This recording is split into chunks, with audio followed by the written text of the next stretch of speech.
Sebelum lanjut ke alur ceritanya, mohon bantu Mimin dengan cara like dan subscribe, biar Mimin bisa terus menghibur kalian. Eits, jangan lupa komen juga ya, karena dengan masukan dari kalian pemirsa terkasih, semoga channel ini lebih berkembang. Terima kasih. Bab 2571. Dia menatap tajam Murphy dan berteriak. Evans. Baru beberapa hari kau bersikap seperti orang asing, dan kau sudah merasa menjadi antek kekaisaran yang tak pernah terbenam. Biar ku jelaskan padamu. Bahkan jika pertunangan ini harus dibatalkan, akulah yang harus melakukannya. Kaulah yang harus berlutut di depan rumahku selama 3 hari 3 malam. Hanya dengan begitu aku akan memutuskan pertunangan ini. Kalau tidak, jangan bermimpi menjadi pasangan sah dengan simpananmu. Istri. Murphy menatap Leslie dengan dingin. Jalang. Hati-hati dengan ucapanmu. Wanita yang berdiri di depanmu ini adalah pewaris tahta ke-49 dari Kekaisaran Matahari yang tak pernah terbenam. Dia adalah seorang putri sejati. Luar biasa. Seseorang yang seharusnya dihormati olehmu dan keluarga Don. Berani-beraninya kau menyebutnya simpananku. Kau sudah gila. Nona Pearl yang memberiku kehormatan untuk berada di dekatnya. Betapa beruntungnya keluarga Evans. Orang kecil sepertimu tidak tahu apa-apa. Wajah Murphy dipenuhi kemarahan dingin, tapi dia tidak meluapkan amarahnya berlebihan. Meski kesal, kenyataan bahwa Lady Pearl, sang pewaris ke-49, tampaknya memberkati Evans memang tak terbantahkan. Namun, hal ini sudah bisa diduga, karena Evans memang selalu menjadi kaki tangan Kekaisaran Matahari yang tak pernah terbenam.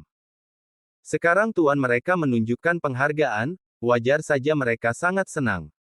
Cukup, Leslie. Berhenti berteriak. Hanya orang yang tak mampu yang menggonggong begitu keras. Aku tahu pertunangan kita membuatmu sangat bahagia hingga tak bisa tidur malam, karena kau sangat menyukaiku. Maksudku, aku ini pria yang luar biasa.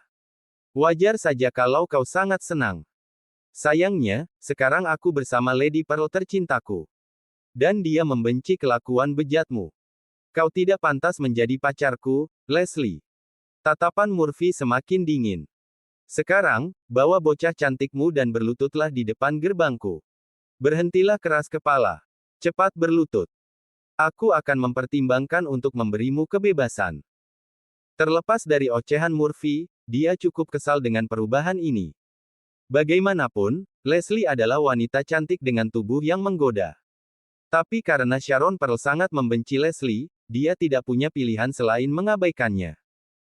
Pokoknya, kami akan menuju ke lelang yang diadakan di markas Hotel Three Seasons. Berhenti menjijikkan di sini, enyahlah. Murphy cukup sportif dan sempat melirik sekali lagi ke tubuh indah Leslie sebelum berbalik, hendak pergi bersama Sharon. Tak bisa disalahkan.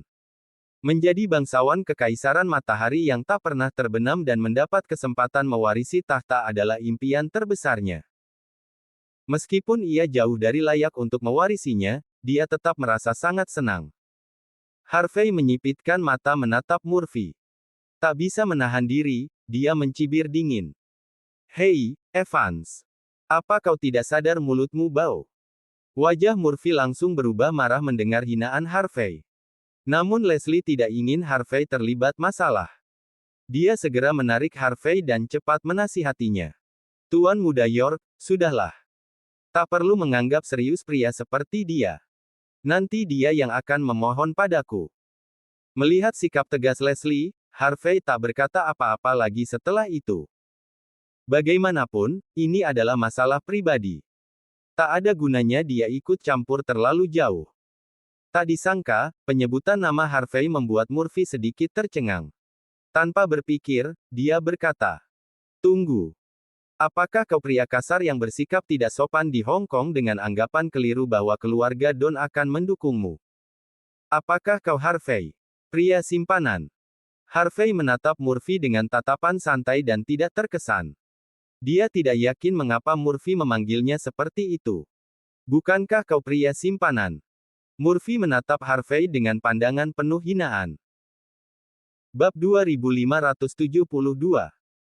Hanya karena keluarga Don mendukungmu, kau menyerang tamu kehormatan dari Island Nation dan mantan gubernur Hong Kong. Kau tidak punya kekuatan nyata, tapi masih punya nyali untuk menyombong seperti orang hebat. Kau benar-benar bodoh. Kau pikir kau itu orang penting. Harvey bahkan belum menyentuh Murphy. Kenapa? Kau marah karena aku mempermalukan orang tuamu. Murphy mendesis dingin. Aku bukan marah karena kau membuatku kesal. Ini tentang apakah kau pantas atau tidak. Kalau kau adalah tamu kehormatan dari Kekaisaran Matahari yang tak pernah terbenam, kakekku pasti akan membiarkanmu menamparkan pipi kanannya setelah pipi kirinya. Tapi kau hanyalah warga sipil biasa yang tidak berdaya. Kau menggunakan kemampuanmu untuk menipu orang lain dan mengganggu seorang pria dari Kekaisaran Matahari yang tak pernah terbenam, meskipun dia tidak membalas. Kau biadab. Kalau kelakuan seperti ini diketahui oleh orang-orang Barat, kau akan dihina oleh semua orang. Kalau aku jadi kau, aku sudah bunuh diri sekarang juga. Kau memalukan. Murphy menganggap dirinya adil dan benar, bertindak seolah-olah lebih suci dari siapapun. Sudah kubilang. Alasan kenapa negara besar tertinggal dari dunia adalah karena terlalu banyak orang sepertimu. Kau tidak tahu apa itu hak asasi manusia dan tidak paham konsep kesopanan. Kau biadab. Terkadang, aku benar-benar merasa malu mengetahui bahwa darah negara besar mengalir dalam tubuhku. Harvey memberi Murphy senyum yang tak sampai ke mata. Kalau kau merasa malu, kenapa kau tidak bunuh diri saja? Dengan begitu kau bisa bereinkarnasi dan lahir di Kekaisaran Matahari yang tak pernah terbenam di kehidupan berikutnya. Bukankah itu cukup baik buatmu? Kau. Murphy begitu marah oleh sindiran itu, sampai hampir memuntahkan darah. Kau tidak tahu apa-apa. Tidakkah kau tahu bahwa Tuhan menetapkan bahwa seseorang akan masuk neraka jika dia bunuh diri? Berbicara dengan orang tertinggal seperti kau hanya membuang-buang tenagaku. Aku benar-benar berharap kau membuka internet dan melakukan riset, supaya tahu betapa luasnya dunia di luar sana. Jangan terikat dengan peradaban kecil negara yang buta terhadap dunia nyata. Murphy bersikap arogan dan merendahkan, seolah sedang memberi pelajaran berharga pada Harvey. Baginya, dunia barat adalah mercusuar terang yang melambangkan peradaban. Dia memilih untuk mengabaikan kenyataan bahwa dia hanyalah simpanan yang menempel pada Nona Pearl demi mempertahankan pengaruhnya. Baginya, menjilat adalah keterampilan berharga yang ia banggakan. Dunia nyata. Sudut bibir Harvey membentuk senyum miring yang licik. Aku tidak akan banyak bicara, tapi, aku dengar pandemi terbaru menyebabkan kekacauan besar di Amerika. Begitu banyak penjahat merampok dan menjarah di jalanan, banyak toko terpaksa tutup. Inikah yang kau sebut kesopanan? Kekaisaran Matahari yang tak pernah terbenam terang-terangan mengabaikan larangan saat Natal dan berpesta semalaman, menyebabkan tingkat penularan pandemi meningkat drastis. Inikah yang juga kau sebut kesopanan? Di medan perang Euro-Amerika, Kekaisaran Matahari yang tak pernah terbenam menggunakan beberapa kantong bubuk deterjen untuk memfitnah beberapa negara Euro-Amerika memiliki senjata nuklir. Mereka menggunakan ini sebagai alasan untuk menjatuhkan sanksi finansial dan militer pada rakyatnya. Ini juga disebut kesopanan. Murphy sedikit terkejut. Namun ia segera menguasai diri dan membalas dengan ketus. Kejadian yang kau sebut itu hanya rumor kan? Pasti itu cuma hoaks yang diunggah seseorang dari negaramu di internet. Kenapa aku tidak pernah dengar soal itu? Kau punya buktinya? Kalau tidak, jangan bicara omong kosong. Tidakkah kau tahu aku bisa menuntutmu kapan saja karena pencemaran nama baik? Ucapan Harvey menyentuh saraf sensitif. Murphy sedikit kesal. Harvey tak ingin berdebat lebih jauh dan berkata ringan. Oke. Kalau kau tak ingin bicara soal itu, aku akan bahas hal lain. Tidak masalah kan? Kalau aku tidak salah, pada konferensi pers yang diadakan beberapa hari lalu oleh negara besar seorang reporter dari Kekaisaran Matahari yang tak pernah terbenam bertanya apakah vaksin dari negara benar-benar manjur. Itu wajar kan? Apa masalah dari pertanyaan itu? Murphy berkata dingin.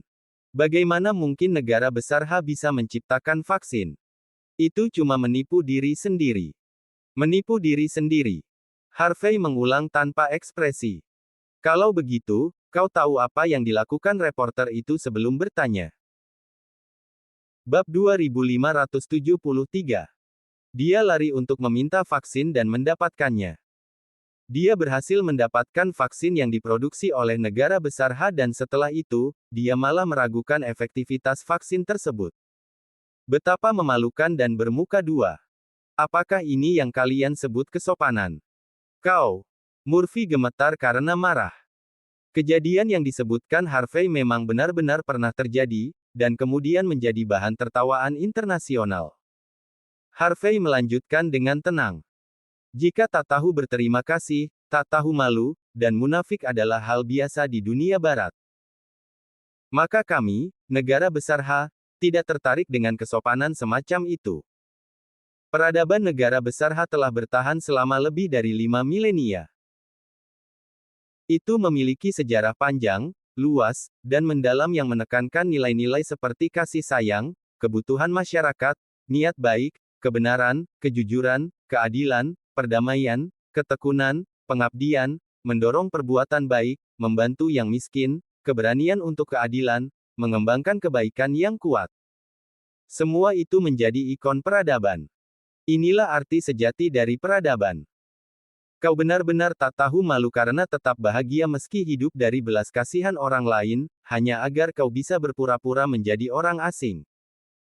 Bagaimana mungkin seorang munafik sepertimu bisa memahami kompleksitas dan kekayaan negara besar H? Sejujurnya, aku lega karena orang sepertimu tak mampu memahami peradaban besar negara H. Karena kau tidak pantas. Crack. Murphy begitu marah hingga ia membanting ponselnya. Ia meludah dengan marah. Harvey, berhentilah bermain-main. Bagaimana mungkin peradaban kecil negara besar H bisa disamakan dengan peradaban barat? Mempelajari cara-cara peradaban barat saja sudah merupakan kehormatan besar. Aku peringatkanmu. Kau harus meminta maaf atas pernyataanmu yang menghina secara terbuka dalam 3 hari. Jika tidak, aku akan menggunakan semua koneksiku untuk menghancurkanmu. Murphy memperbesar ancamannya, menyatakan dengan sombong. Jangan lupa, Evans pernah menjadi gubernur pada masanya. Keluarga Horan dari negara besar H, atau keluarga Evans dari Kekaisaran Matahari tak pernah terbenam. Harvey tidak terkesan. Murphy, dinasti sudah lama runtuh. Bangsa ini telah bangkit sejak lama. Untuk seseorang yang tidak tahu apa-apa tentang sejarah negara ini, apa kau benar-benar berlutut dan menganggap orang asing itu sebagai leluhurmu? Kalau mau menghancurkanku, cobalah kalau bisa. Sayangnya, aku ragu kau akan bisa melakukannya, baik di kehidupan ini maupun yang berikutnya. Orang sepertimu yang hanya bisa menjilat unsur asing, tidak akan pernah berhasil. Tidak sekarang, tidak akan pernah. Harvey kemudian menggenggam lengan Leslie saat dia berbalik, bersiap untuk pergi. Leslie menoleh ke Harvey, menatapnya dengan kagum. Pria ini memang sangat luar biasa. Dibandingkan dengan Murphy yang tak tahu malu dan memihak kekuatan asing, Harvey adalah seorang pria sejati. Kalian bajingan. Kalian lebih baik menepati janji kalian. Kalian tidak berhak memperlakukan pacarku seperti ini. Kalian tidak berhak menghina peradaban barat. Sharon, yang sejak tadi diam sambil menonton dengan pandangan merendahkan, akhirnya angkat bicara dan melangkah maju. Bab 2574. Dia mencengkeram lengan Murphy yang marah sebelum menunjuk ke arah Harvey dan berteriak. Lebih baik kau berlutut sekarang juga dan minta maaf. Aku perintahkan kau berlutut di sini selama 3 hari 3 malam. Jika kau tidak patuh, aku akan mengeluarkan pernyataan resmi melalui keluarga kerajaan Kekaisaran Matahari yang tak pernah terbenam dan segera menjatuhkan sanksi terhadap Hong Kong. Dengan satu kata dariku, banyak orang di Hong Kong akan kehilangan pekerjaan dan rumah, semua itu karena kau. Selain itu, pemerintah Hong Kong seharusnya menghukummu dengan keras untuk menebus kesalahan kepada kami. Jangan pernah meragukan kemampuan Kekaisaran Matahari yang tak pernah terbenam. Jangan pernah menantang kata-kataku. Aku selalu menepati kata-kataku. Ucapanku tak bisa diganggu-gugat, dan janjiku akan menjadi kenyataan. Sharon memandang Harvey seperti memandang serangga yang tak berarti. Rombongannya, yang juga berasal dari Kekaisaran Matahari yang tak pernah terbenam, memandang Harvey dengan ejekan dan cemoohan. Menurut mereka, Harvey hanyalah badut. Dia tidak tahu diri dan berani menantang Sharon.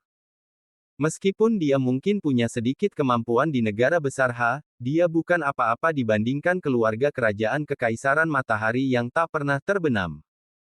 Jika Lady Pearl mau, dia bisa membunuhnya hanya dengan satu kalimat. Mendengar kemarahan Lady Sharon Pearl, Murphy juga mencibir, meniru ejekan mereka. Dia memutuskan untuk diam dan menikmati pertunjukannya. Dia tahu betul kemampuan Kekaisaran Matahari yang tak pernah terbenam.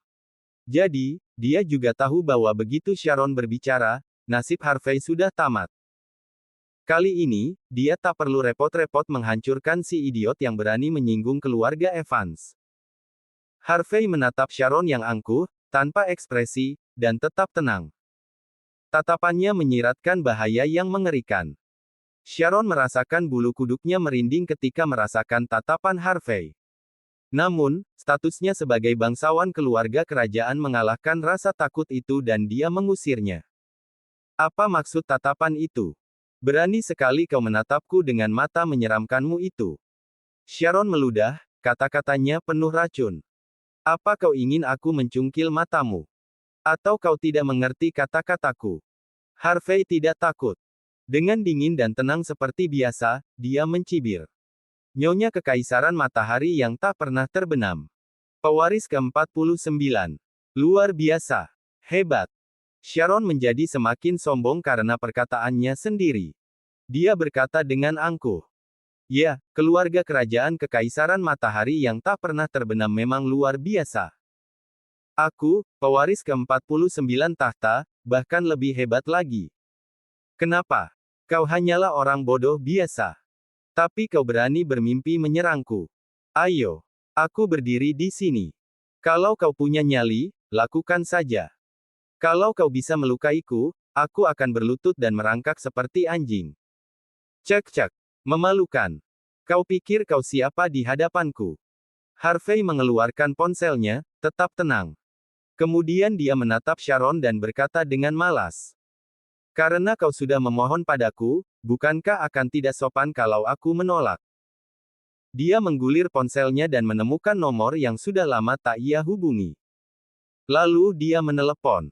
Telepon berdering 3 kali, dan pihak di seberang langsung mengangkat.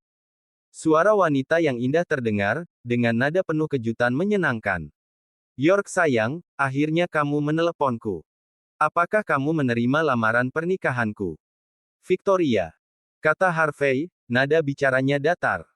Aku meneleponmu hari ini karena aku butuh bantuanmu. Ada seseorang bernama Sharon Pearl dari Kekaisaran Matahari yang tak pernah terbenam. Dia mengaku sebagai pewaris ke-49 tahta, dan memiliki kepribadian yang buruk. Keberadaannya akan memengaruhi persahabatan dan hubungan diplomatik antara negara besar dan Kekaisaran Matahari yang tak pernah terbenam. Tolong bantu aku menanganinya. Harvey langsung menutup telepon setelah berbicara, tanpa menunggu jawaban dari Victoria. Lalu dia memberi Sharon senyum dingin tanpa makna dan berkata, Sharon, kau sekarang dikeluarkan dari keluarga kerajaan Kekaisaran Matahari yang tak pernah terbenam. Victoria. Putri Kekaisaran Matahari yang tak pernah terbenam. Sharon sempat tertegun. Namun ia segera sadar dan mencibir. Seluruh dunia tahu bahwa Putri Victoria bukan hanya wanita tercantik di dunia barat, tapi dia juga sangat berbakat dan terkenal. Kau pikir kau bisa menakutiku hanya dengan menyebut namanya? Dia adalah orang yang muncul di televisi setiap hari. Bahkan orang-orang dari Pulau Gelap pun mengenalnya. Bab 2575. Kau cuma pecundang yang suka jadi pusat perhatian. Berhenti bersikap sok di sini. Apa kau pikir kau sekretaris jenderal Persemakmuran Bangsa-Bangsa? Murphy juga mengejek dan menirukannya. York, berhenti pura-pura. Dikeluarkan dari keluarga kerajaan. Hanya orang yang tidak mengerti aturan kalangan atas sepertimu yang bisa bilang begitu. Kau pasti terlalu banyak menonton acara TV. Kau pikir dikeluarkan dari keluarga kerajaan itu semudah mengucapkan satu kalimat? Biar aku beritahu. Dikeluarkan dari keluarga kerajaan itu butuh tinjauan menyeluruh dari parlemen, dan juga persetujuan dari paus. Seluruh prosesnya bisa makan waktu setidaknya setahun atau lebih. Petani tetaplah petani. Bertindak sok pintar. Kalau Lady Pearl benar-benar dikeluarkan dari keluarga kerajaan, aku akan berlutut dan merangkak di depanmu. Aku bahkan akan memanggilmu ayah. Rombongan Sharon menatap Harvey dengan tatapan mengejek setelah mendengar kata-kata Murphy. Tidak tahu apa-apa, tapi sikapnya sombong. Dia pikir kata-katanya bisa menakuti orang. Beberapa gadis pirang cantik mendesah, sambil menyilangkan tangan. Pria bodoh ini jelas berasal dari negara besar H. Selain omong besar, dia tidak punya kemampuan apa-apa. Negara yang tidak beradab tetap saja tidak beradab. Tidak ada nilai lebihnya sama sekali. Ding! Saat itu, ponsel Sharon tiba-tiba berdering. Dia melirik sekilas. Setelah melihat identitas penelepon, wajahnya terkejut dan dia segera mengangkat teleponnya. Wajahnya langsung berubah drastis, dan dia mulai gemetar. Murphy menyadari ada yang tidak beres. Secara refleks dia berkata, "Sayang, ada apa?" Sharon gemetar, wajahnya penuh ketidakpercayaan. "Aku, baru saja dikeluarkan dari keluarga kerajaan. Hancur." Lebih dari 20 orang asing dan Murphy terdiam, semuanya terpaku tak percaya. Murphy menamparkan wajahnya sendiri begitu keras hingga memerah, hanya untuk memastikan dia tidak salah dengar. "Bodoh." Harvey tersenyum santai, lalu pergi bersama Leslie, bergandengan tangan. Yang tersisa hanya rombongan dari Kekaisaran Matahari yang tak pernah terbenam, yang kini dilanda kekacauan. Murphy dan yang lainnya langsung marah begitu melihat Harvey menarik lengan Leslie saat mereka pergi. Tak seorang pun dari mereka menyangka Sharon benar-benar akan dikeluarkan dari keluarga kerajaan Kekaisaran Matahari yang tak pernah terbenam. Terlebih lagi, hanya lewat satu panggilan telepon. Orang asing semakin bingung. Mereka tahu betul bagaimana Kekaisaran Matahari yang tak pernah terbenam bekerja, sehingga mereka merasa takut. Mereka hampir tak bisa bernapas setelah melihat seorang pria biasa bisa menyingkirkan seorang lady dari keluarga kerajaan hanya dengan satu panggilan. Bagaimana bisa pria itu, Harvey, melakukannya? Mengubah Kekaisaran Matahari yang tak pernah terbenam hanya lewat satu panggilan telepon. Lelucon macam apa ini? Sharon, jangan terlalu dipikirkan. Mungkin informasinya tidak benar. Setelah berpikir sejenak, Murphy berkata, "Dia hanya orang biasa. Mana mungkin dia bisa mempengaruhi keluarga kerajaan yang terhormat dari Kekaisaran Matahari yang tak pernah terbenam. Berdasarkan informasi yang aku punya, dia bahkan belum pernah ke luar negeri. Dia bahkan tidak tahu apa itu peradaban yang layak. Mana mungkin orang sebodoh itu bisa mempengaruhi keluarga kerajaan yang mulia dari Kekaisaran Matahari yang tak pernah terbenam. Kalau tebakanku benar, mungkin dia cuma punya koneksi dengan pelayan istana. Mungkin dia cuma menyuruh pelayan itu menelponmu untuk menakut-nakuti. Dan bahkan kalaupun kamu dikeluarkan dari keluarga kerajaan, kamu tetap seorang bangsawan. Bagi kami, kamu tetap orang paling terhormat dari Kekaisaran Matahari yang tak pernah terbenam." Bab 2576. Murphy terus menenangkan Sharon, yang wajahnya saat itu terlihat sangat buruk. "Aku akan memperkenalkanmu kepada semua orang dari kalangan atas Hong Kong. Mereka akan bersujud dan memujamu begitu mendengar namamu, Sharon Pearl. Evans, aku adalah tamu kehormatan dari Kekaisaran yang tak pernah terbenam. Karena aku telah mengalami penghinaan yang begitu mengerikan di tempat kecil ini hari ini, kau harus menebusnya." Sharon awalnya panik dan seperti kerasukan. Namun, setelah mendapat sanjungan dari Murphy, dia segera kembali normal. "Jika tidak bisa, aku jamin kau akan mengalami kesulitan di Kekaisaran Matahari tak pernah terbenam di masa depan. Bahkan jika kau berasal dari keluarga Evans, itu tidak ada artinya. Kau harus mengerti bahwa jika para bangsawan seperti kami menginginkan seseorang mati, maka orang itu harus mati. Kau harus paham, meskipun aku diusir dari keluarga kerajaan, aku masih cukup berpengaruh di Kekaisaran Matahari tak pernah terbenam. Sharon menggertakkan giginya saat memperingatkan Murphy.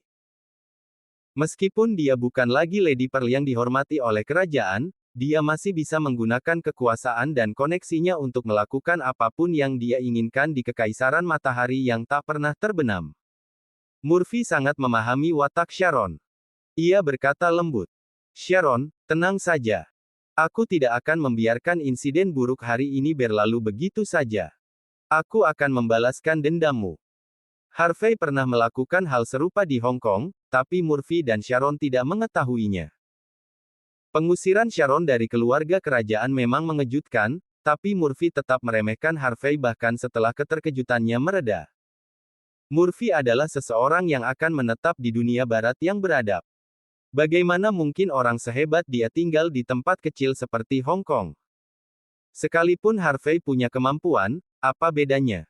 Dia seperti katak dalam tempurung. Mengenai koneksi Harvey di Kekaisaran Matahari tak pernah terbenam, Murphy hanya menganggapnya sebagai kebetulan. Harvey bukan siapa-siapa. Kalau bukan karena keberuntungannya, bagaimana mungkin dia mengenal para bangsawan kekaisaran? Apa yang dipikirkan orang bodoh itu? Dalam hati, Murphy menolak percaya bahwa Harvey punya kekuasaan besar. Sebaliknya, Murphy hanya menganggap kejadian hari ini sebagai hasil dari kebetulan dan nasib baik. Baik. Aku percaya pada kemampuanmu. Evans, kau bilang keluarga Evans adalah Raja Hong Kong. Aku sendiri yang akan memberikan kesaksian. Sharon sangat puas dengan sikap menjilat Murphy, dan mengangguk dengan angkuh. Oh, benar. Kita harus mendapatkan barang yang diinginkan keluarga kerajaan di lelang malam ini. Selama barang itu dipersembahkan kepada ratu, aku bisa langsung mendapatkan kembali gelarku. Bahkan mungkin aku bisa maju lebih dekat ke tahta. Murphy terlihat bersemangat. Sharon, tenang saja. Aku pasti akan mendapatkannya. Dia berpikir bahwa jika Sharon bisa mendapatkan kembali posisinya di kerajaan dan mendekati tahta, maka dia juga akan selangkah lebih dekat ke tahta setelah menikah dengannya. Karena itu, dia sangat bersemangat. Bang! Dia menepuk dadanya dan berseru keras. Aku cukup dekat dengan penyelenggara lelang. Mereka pasti akan membantuku. Kita pasti akan mendapatkan barang itu dengan harga terendah. Padahal, Murphy sama sekali tidak tahu nilai barang yang diinginkan Sharon. Namun, informasi itu tidak penting baginya. Selama barang itu bermakna bagi Kekaisaran Matahari tak pernah terbenam, itu sudah cukup. Dia tidak perlu tahu segalanya. Dia hanya perlu menyelesaikan tugasnya. Bab 2577. Dan untuk mencapai itu, dia harus berusaha sekuat tenaga. Memikirkan hal ini, Murphy menoleh ke orang asing lainnya dan memberikan senyuman penuh permintaan maaf. Para nyonya dan tuan yang terhormat, saya sungguh meminta maaf atas apa yang baru saja terjadi. Kualitas masyarakat di negara ini sangat rendah. Mereka tidak bisa dibandingkan dengan orang-orang dari dunia barat yang beradab. Saya merasa malu terasosiasi dengan orang-orang seperti ini. Lupakan saja pria bodoh itu. Jangan diambil hati. Murphy pun menambahkan dengan penuh keyakinan. Dan lagi, rasa nasionalisme mereka itu hanya pura-pura. Saya jamin. Jika saya memberi kesempatan kepada Harvey dan Leslie untuk pindah dan menetap di luar negeri, mereka akan berlutut dan bersujud untuk berterima kasih pada saya. Sayangnya, saya tidak bisa memilih di mana saya dilahirkan. Kalau bisa, saya lebih memilih memungut sampah di daerah kumuh Kekaisaran Matahari tak pernah terbenam dan merasakan kebebasan, daripada menderita di sini dengan peradaban palsu. Murphy membungkuk dan meminta maaf kepada orang asing tersebut sambil mengungkapkan penyesalan terdalamnya. Sharon dan yang lainnya bersorak, memuji sikap tunduk Murphy.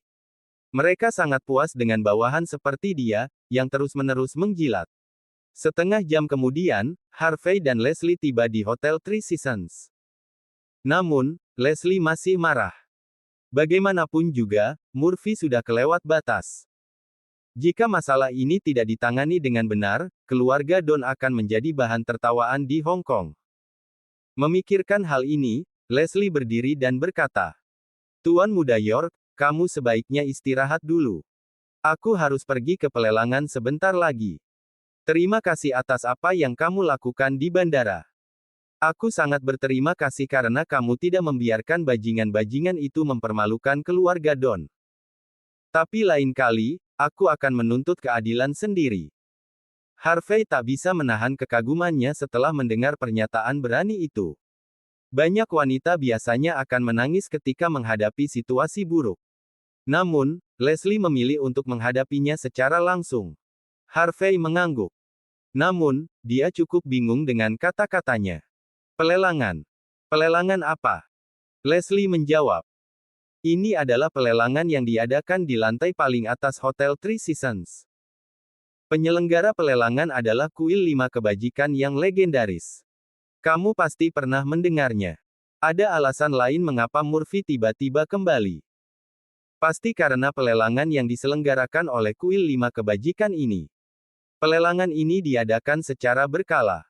Barang-barang yang dilelang adalah harta karun langka. Jadi pelelangan ini menarik para bangsawan dari seluruh dunia. Konon, beberapa keluarga kerajaan dari barat dan timur, serta para pewaris dari beberapa caebol besar di Amerika akan turut serta secara anonim. Sangat menarik. Dia tersenyum. Sebenarnya aku tidak ingin pergi, tapi karena kuil 5 kebajikan yang mengaturnya, kamu bisa membawaku untuk melihat-lihat. Harvey dan Leslie mengganti pakaian mereka dengan tuxedo dan gaun malam pada pukul 7 malam. Lalu mereka berjalan menuju lantai paling atas Hotel Three Seasons. Harvey sebenarnya sangat tertarik dengan kuil 5 kebajikan. Bagaimanapun, kuil 5 kebajikan adalah tempat latihan bela diri suci. Sebelumnya, Scarlett Leighthold dari kuil itu berpihak pada Vince York dan menyerang keluarga Hamilton. Tempat suci untuk bela diri, namun terlibat dalam persaingan antar keluarga kaya. Sungguh tak masuk akal. Sekarang, mereka bahkan mengadakan pelelangan. Ini membuat Harvey semakin penasaran. Keamanan di lantai atas Hotel Three Seasons sangat ketat karena pelelangan ini. Tidak hanya dijaga banyak pengawal, tetapi juga dilengkapi dengan banyak alat teknologi tinggi untuk memantau aktivitas mencurigakan. Bab 2578. Orang biasa tidak bisa memasuki tempat seperti ini. Hanya mereka yang memiliki kartu undangan yang diperbolehkan masuk. Setiap orang yang memasuki tempat ini harus memiliki kartu undangan. Dengan itu, seseorang hanya boleh membawa satu tamu. Ini juga menunjukkan betapa berharganya kartu undangan tersebut. Sebagai keluarga nomor 1 di Hong Kong, keluarga Don tentu saja menerima kartu undangan. Leslie, apakah tempat ini mengadakan lelang setiap bulan? Harvey melihat-lihat dengan seksama dan bertanya dengan penuh minat. Setiap bulan. Mana mungkin? Leslie mengenakan gaun malam Chanel, sedikit memperlihatkan bahunya. Dia tampak murni menggoda dan seksi, menggoda, lalu mengerucutkan bibirnya dan menjawab. Tuan Muda York, apa kamu benar-benar mengira kuil 5 kebajikan ini seperti lapak di pinggir jalan? Lelang sekelas ini tidak mungkin diadakan setiap bulan, oke. Kamu tahu kenapa banyak bangsawan menantikan lelang yang diadakan oleh kuil 5 kebajikan ini? Ada 3 alasan. Pertama, barang-barang yang dilelang semuanya barang unik. Semua unik. Contohnya, lukisan, harta karun nasional yang sudah lama hilang, bahkan beberapa benda yang hanya ada dalam legenda. Misalnya, eliksir panjang umur yang pernah diminta oleh mantan Raja Qin pernah muncul di sini. Bisa kamu percaya? Kedua, barang-barang yang dilelang oleh kuil 5 kebajikan telah mereka nilai dengan berbagai metode. Singkatnya, nama kuil 5 kebajikan menjamin bahwa semua barang itu asli. Ketiga, kuil 5 kebajikan selalu mempersembahkan buku seni bela diri legendaris sebagai barang terakhir. Bagi semua kekuatan besar dan keluarga besar, ini adalah hal yang luar biasa. Siapapun yang mendapatkannya bisa melatih elit-elit yang bekerja untuknya. Ini bahkan lebih hebat dan lebih berharga daripada merekrut King of Arms yang telah pensiun. Konon kuil 5 kebajikan pernah melelang buku tinju kuno yang telah lama hilang, dan jatuh ke tangan salah satu perguruan bela diri di Island Nation. Perguruan itu menganggap buku tinju ini sebagai harta karun dan menyimpannya dengan penuh hormat sejak saat itu. Bakat-bakat terbaik dari perguruan tersebut belajar dari buku ini dan menjadi salah satu dari 10 talenta muda terbaik di Island Nation. Leslie melanjutkan dengan semangat. Meskipun semua ini hanyalah cerita yang belum dikonfirmasi, wajahnya penuh kekaguman. Kuil 5 kebajikan memang luar biasa. Namun, Harvey mengernyitkan dahi setelah mendengar kata-katanya. Mereka bahkan melelang inti budaya nasional dan seni bela diri negara besar H. Apakah kuil 5 kebajikan tidak keterlaluan? Leslie menghela napas. Itulah pintarnya mereka. Buku seni bela diri yang mereka ambil dulunya hanya ada dalam legenda, dan tidak memiliki pewaris. Jadi, tidak ada yang bisa membuktikan milik siapa itu. Mereka hanya bisa menyiratkan bahwa itu milik kuil 5 kebajikan. Karena mereka melelang barang mereka sendiri, mereka bisa menjualnya ke siapapun. Siapa yang bisa melarangnya? Harvey mengangguk, tetapi matanya mulai tampak dingin. Mempromosikan budaya negara besar H ke luar negeri memang baik. Namun menjual inti budaya negara besar H adalah hal yang tidak bisa ditolerir oleh Harvey. Leslie tidak menyadari kilatan dingin di mata Harvey. Dia melanjutkan dengan santai. Inilah alasan mengapa lelang ini dapat menarik banyak orang besar dari seluruh dunia setiap tahunnya. Hanya ada sekitar 3-500 kursi yang tersedia di lelang setiap tahun. Aku dengar harga satu kursi sudah naik hingga ribuan dolar saat ini. Sedangkan kartu undangan ini, milik ayahku.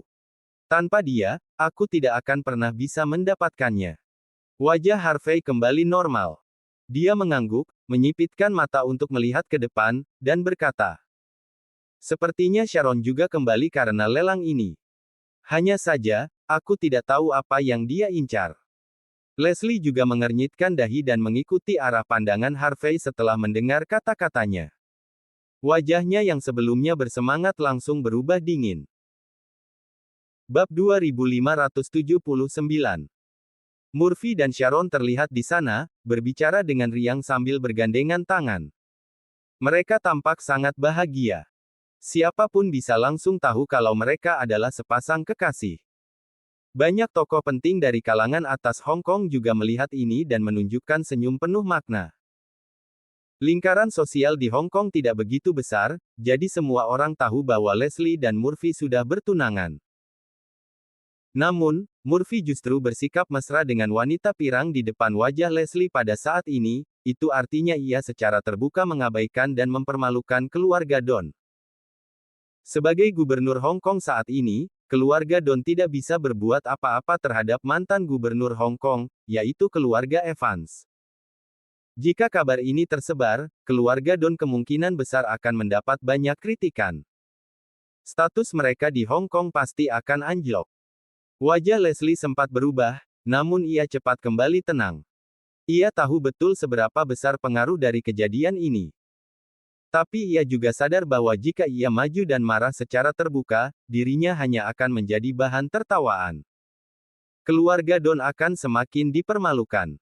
Ia menarik napas dalam dan berkata, "Tuan Muda York, abaikan saja pria tak tahu malu itu. Aku punya cara sendiri untuk mengatasinya." Ia tersenyum. "Kalau kamu butuh bantuan, bilang saja. Aku akan pastikan wajahnya bengkak dipukul." Leslie takut Harvey benar-benar akan melakukan ucapannya saat itu juga. Namun bagi Harvey, memukul seseorang bukanlah hal yang sulit. Jika perlu, dia punya banyak cara untuk menghadapi Murphy. Akhirnya, ia dan Leslie masuk ke aula lelang dengan santai tanpa menarik perhatian siapapun. Setelah masuk, mereka menyadari bahwa tempat itu sebenarnya adalah taman langit yang sangat besar dengan banyak dek yang disiapkan di sekitarnya. Ada sebuah panggung tinggi dengan lampu sorot, terletak di tengah. Harvey menyipitkan matanya dan melihat sekeliling. Ia menemukan bahwa semua kursi sudah penuh, meskipun masih lebih dari setengah jam sebelum pukul 8. Semua tamu datang lebih awal, sangat antusias menantikan pelelangan. Undangan untuk keluarga Don tampaknya diabaikan, karena mereka mendapat tempat duduk terburuk. Tampaknya, ada terlalu banyak bangsawan dari kalangan atas Hong Kong dan Las Vegas. Meskipun keluarga Don adalah keluarga kelas 1 dan menjabat sebagai gubernur, mereka tetap dianggap aneh di dua kota yang kini menjadi fokus ibu kota. Keluarga Hamilton dan Mendoza seharusnya juga mengirim perwakilan. Namun karena terlalu banyak orang, Harvey tidak bisa menemukan mereka, jadi ia tidak menyapa. Meski begitu, Murphy dan Sharon tetap berbicara dengan riang dan keras bahkan setelah duduk di tengah ruangan. Sulit menilai apakah itu disengaja atau tidak. Mereka duduk di bagian tengah, sehingga semua orang bisa melihat mereka dengan mudah. Harvey menatap pasangan selingkuh itu dengan dingin. Ia penasaran, benda macam apa yang bisa menarik perhatian kerajaan matahari yang tak pernah terbenam. Harvey lalu melihat katalog di tangannya sambil merenung. Ketika ia melihat salah satu barang lelang, ekspresinya langsung berubah aneh. Para hadirin. Lelang kuil 5 kebajikan secara resmi dimulai. Seorang pendeta wanita berwajah dingin muncul sekitar setengah jam kemudian. Umurnya tidak diketahui, tapi jelas tubuhnya masih sangat terawat dan bugar. Bab 2580. Satu-satunya kekurangannya adalah wajahnya sedingin es, dan bibirnya tidak tersenyum. Ia berbicara dengan santai setelah muncul dan langsung memulai lelang. Barang lelang pertama adalah porselen dari Nashville. Porselen itu transparan, terbuat dari bahan berkualitas tinggi, dan dalam kondisi sempurna. Benar-benar langka melihat porselen seperti itu di zaman sekarang. Tak lama kemudian, barang ini dibeli oleh seorang pengusaha kaya dari negara besar dengan harga jutaan. Barang lelang kedua adalah pagoda kayu. Konon, pagoda itu milik seorang biksu tercerahkan. Suara mantra alami bisa terdengar dari dalamnya saat seseorang bermeditasi. Beberapa pria kuat yang mencintai ajaran Dharma langsung mengangkat tangan mereka begitu melihat benda ini. Pada akhirnya, barang itu terjual dengan harga tinggi sebesar 74,4 juta dolar. Barang ketiga adalah ramuan yang dapat membantu membersihkan sumsum tulang. Beberapa pendekar hebat hampir bertarung karena barang ini. Lagi pula, setiap pihak pasti memiliki beberapa murid yang belum terlalu mahir. Ramuan ini bisa langsung membantu mereka tumbuh menjadi pendekar hebat. Tak heran jika semua orang berebut harta yang tak ternilai itu. Orang-orang kaya zaman sekarang sering berlatih seni bela diri. Jadi, tak ada guru besar yang miskin. Mereka semua sangat kaya. Namun, biasanya mereka sangat rendah hati dan tidak suka menonjol. Beberapa barang lainnya juga dilelang setelah itu. Meskipun barang-barang itu selalu dibeli dengan harga tinggi, sang pendeta wanita tetap terlihat dingin, seolah tak ada satupun pembelian yang membuatnya bersemangat. Bahkan, ia tampak agak tidak sabar. Ia bertingkah seolah menjadi tuan rumah lelang ini menyiksanya secara mental. Orang yang tidak tahu mungkin mengira seseorang di sana punya utang padanya. Namun demikian, sikap cueknya justru membuat banyak orang kagum padanya. Semua orang mengira ini adalah cara unik kuil 5 kebajikan dalam menjalankan segalanya. Barang berikutnya adalah pedang milik pria hebat. Meskipun terbuat dari besi biasa, tetap sangat berharga karena pernah digunakan oleh seseorang yang luar biasa di masa lalu. Segera, sebuah troli kecil didorong ke atas panggung. Sebuah pedang panjang diletakkan dengan hati-hati di atasnya. Pedang panjang itu tak memiliki sarung, hanya bilah yang rusak dengan noda darah di atasnya.